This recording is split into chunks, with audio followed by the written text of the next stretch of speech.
पवित्र सरस्वती पूजा सरस्वती पूजा को ब्रह्मपुर सहर में बेस जाकजमक पालन करा जायछि।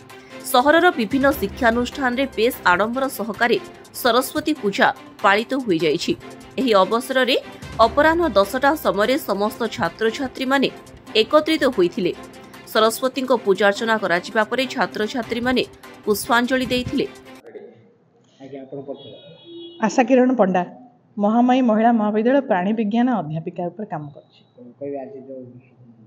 चलित माघ मास शुक्ल पक्ष पंचम तिथि आज फेब्रुआरी मासर 2 तारिख रविवार दिन आमर महामाई महिला महाविद्यालय रे आमे माँ सरस्वती विद्यादात्री को आवाहन करी तांकर पूजा अर्चना बहु सफलतार सहित समापन करिछु।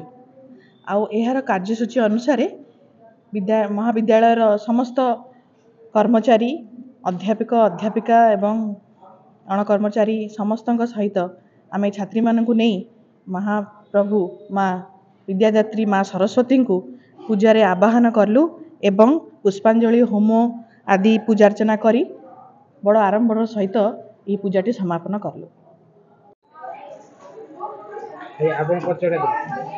मो ना सुजाता त्रिपाठी पूजा कार्यक्रम अधिकारिणी अच्छी महामाई महिला महाविद्यालय अति धूमधाम सहित सरस्वती पूजा पालन होती। बहुत संख्यार पिला योगदान करी अत्यंत आनंदर सह पूजा विधि समापन करछंती। आमर समस्त कर्मचारी मध्ये एथिरे जोग दैछंती एवं समस्त को प्रसाद बंटन होईछि। पिला माने अत्यंत आनंदर सहित एथिरे योगदान करी प्रसाद सेवन करी जाइछंती। गत वर्ष भी असंख्य पिला थिले, ए वर्ष मध्ये ताठू आउरी अधिक पिला जोग दैछंती एवं हमको अत्यंत खुशी लागुछि। पिला मानकर सबु पिलांकर सहयोग सेमानकर आहुरी उत्तर उत्तर उन्नति करू माँ सरस्वती समस्तंकर उन्नति करंतु एटा मु चाहूँ।